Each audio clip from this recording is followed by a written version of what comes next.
Hi friends, good morning. আজি মই মৌচুমীয়ে মোৰ ইউটিউব ফেমিলি সকলোকে গুড মৰ্ণিং জনাইছোঁ। আজি মৰ্ণিঙতেই ব্লগটো আৰম্ভ কৰিছোঁ। এতিয়া ৰাতিপুৱা 7টা বাজি গ'ল। মাইনা স্কুললৈ ওলাই আহিছে। আজি চাওকচোন আপোনালোকে মাইনাৰ গেটআপটো। মাইনা এয়া কি কৰিছে। এয়া দেখিছে মাইনা স্কুললৈ ওলাই আছে। কিহৰ কাৰণে এনেকৈ ওলাইছে জানেনে?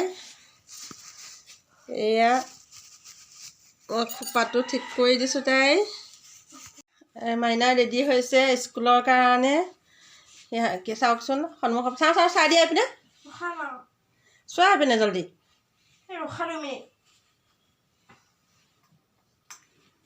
হৈছে সোমোৱা নাই ডাল।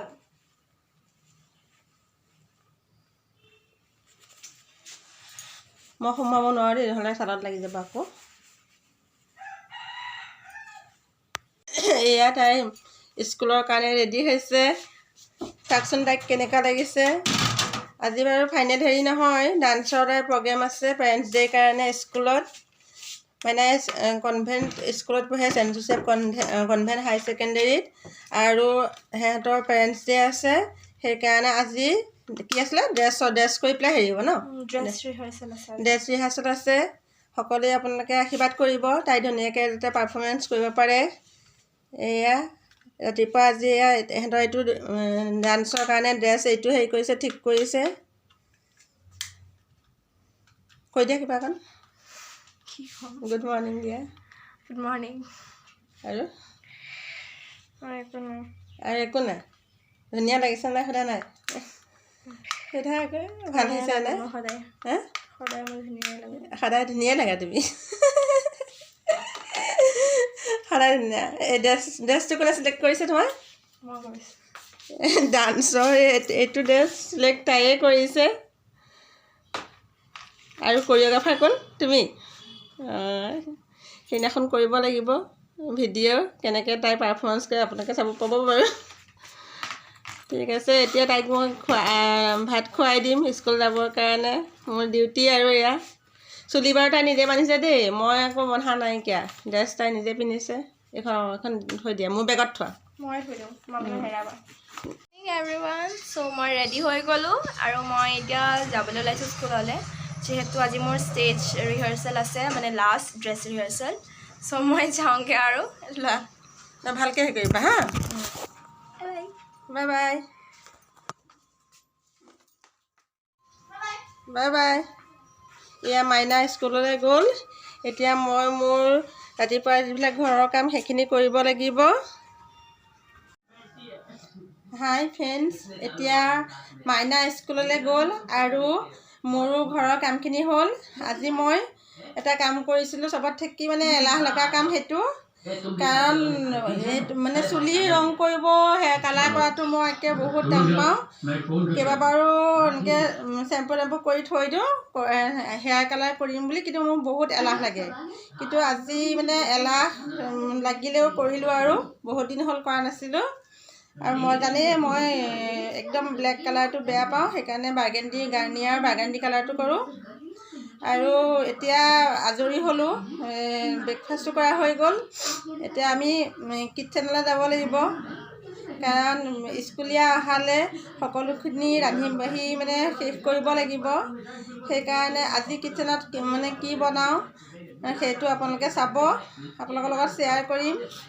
আৰু মানে কি ঘৰৰ সকলো কাম কৰাৰ পিছত ল'ৰা ছোৱালী স্কুল পঠিয়াই একদম এইটো সময়ত কিবা এটা ভাগৰ লাগি যায়। আৰু নিজৰ কাৰণেও কিবা অকণ কৰিবলৈও মানে এলাহ লগা নিচিনা হৈ যায়। তথাপিও যিমানখিনি পাৰোঁ কৰোঁ নিজক মেইনটেইন কৰি ৰাখিবৰ কাৰণে। আৰু আপোনালোকে জানেই মই ঘৰৰ কাম কৰাৰ উপৰিও ইণ্ডাষ্ট্ৰি বা ব্যৱসায়ো কৰিছোঁ। ঘৰতে থাকি ঘৰখন চাই পেলাইও যদি কিবা এটা উইকলি ইনকাম হয় সেইটো একো বেয়া কথা নহয়। আপোনালোকেও পাৰিলে তেনেকৈ যাৰ যেনেকৈ ৰুচি আছে তেনেকৈ কৰিব পাৰে। আৰু সদায় মানে হাজবেণ্ডৰ হাতলৈ চাই পেলাই ক'ৰবালৈ যাবলগীয়া হ'লেও তেখেতক পইচা খুজিব লাগিব, কিবা ল'বলগীয়া হ'লেও তেখেতক খুজিব লাগিব, সেইটো ঠিক নহয়। সেইকাৰণে আমি মহিলাসকলে মানে যিটো ইনকামৰ কাৰণে যিটো পাৰি সেইটো কৰিব লাগে। সকলোৱে মানে চব কাম চবেই নোৱাৰে। যাৰ যিটো কামত ৰুচি আছে সেইমতে কৰিলেই হ'ল। আজি বাৰু মই কালাৰ কৰোঁতে মোক কেনেকুৱা লাগিছে আপোনালোকে জনাব। সিদিনাখন হেয়াৰ কাটো কৰিলোঁ। আৰু এতিয়া দুপৰীয়াৰ কাৰণে কি বনাম আহকচোন আপোনালোকে চাব। মই আজি বনাবলৈ লৈছোঁ কান্ধুলি মাছ আৰু সৰিয়হৰ লগত। এয়া মাছখিনি মই প্ৰথমতে নিমখ হালধি সানি লৈছোঁ আৰু ইয়াত মই ভাজি আছোঁ। এয়া প্ৰথমতে মাছখিনি ভাজি ল'ম এনেকৈ গোটাই গোটাইকৈ। তাৰপিছত সৰিয়হো মই এয়া পিচি লৈছোঁ। সৰিয়হত বিলাহী দুটাও দিছোঁ, সৰিয়হ দিছোঁ, কেঁচা জলকীয়া দিছোঁ, আদা আৰু নহৰু দিছোঁ। এইখিনি এনেকৈ পেষ্ট বনাই লৈছোঁ আৰু এয়া মিহিকৈ পিঁয়াজ কুটি লৈছোঁ বনাবৰ কাৰণে। আহকচোন মই কেনেকৈ বনাওঁ আপোনালোকেও চাওক। আপোনালোকে বাৰু এনেকৈ খাই ভাল পায়নে? মোৰ হ'লে বৰ প্ৰিয় হয় সৰিয়হৰ লগত কান্ধুলি মাছ। খিনি মই গোটা গোটাকৈ ধুনীয়াকৈ ভাজি লৈছোঁ ৰঙা কৰি। ইয়াৰে তৰকাৰীটো দিম আৰু ফ্ৰাই কৰি খাবলৈ পাম ফুটফুটে কান্ধুলি মাছ। এয়া এইকেইটা ভাজি হৈ গ'ল আৰু মোৰ ভাজি হৈ গ'ল। তৰকাৰীটো হৈ গ'লে হৈ যাব। এয়া মোৰ গোটেইখিনি মাছ ভাজি হৈ গৈছে।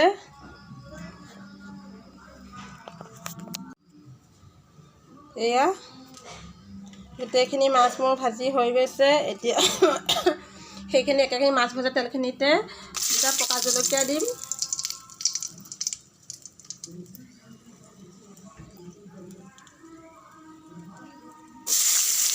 পিঁয়াজ মিহিকৈ কাটি লোৱা দি দিছোঁ।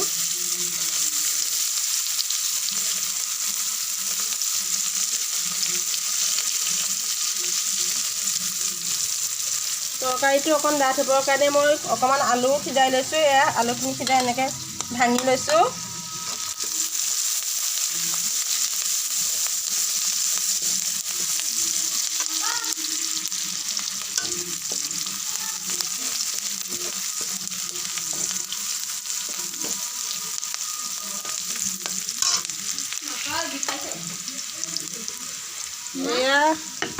ইয়াতে মই ইয়াত আছে বিলাহী, তাৰপিছতে আকৌ নহৰু, আদা, কেঁচা জলকীয়া আৰু সৰিয়হ এইখিনি পেষ্ট কৰি লৈছোঁ। এয়া পিঁয়াজখিনি ভজা হৈ গৈছে। এইখিনি মই দি দিম ইয়াতে।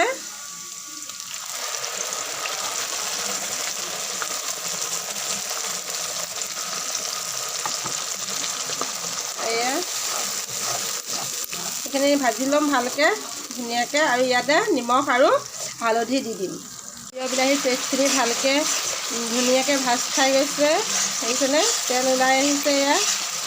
ইয়াতে মই এতিয়া সিজুৱাই থোৱা আলুখিনি দি দিম।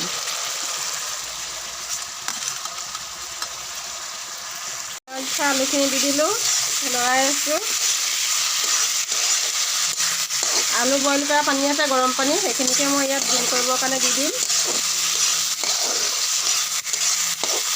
এনেকৈ আলু সিজাই লৈ আৰু সৰিয়হ বটি ল'লে বহুত সহজ হয় বনাবলৈ, পটককৈ হয়। তৰকাৰীখিনি ধুনীয়াকৈ উতল আহিছে। ইয়াত মই এতিয়া ভাজি থোৱা মাছকেইটা দি দিম।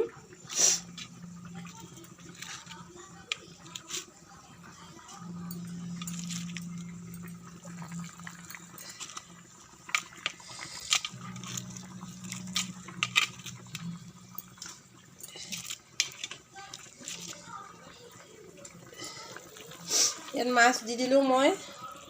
এয়া এতিয়া অলপ উতল আহিলে কেইটামান ধনিয়া পাত দি পেলাই নমাই থ'ম। উতলিবলৈ দিম এতিয়া ভালকৈ। ইয়াতে মাছটো অকণ সিজিব দিম। তৰকাৰী হৈ গৈছেহি। এইকেইডাল ধনিয়া পাত কাটি থৈছিলোঁ ইয়াতে দি দিম।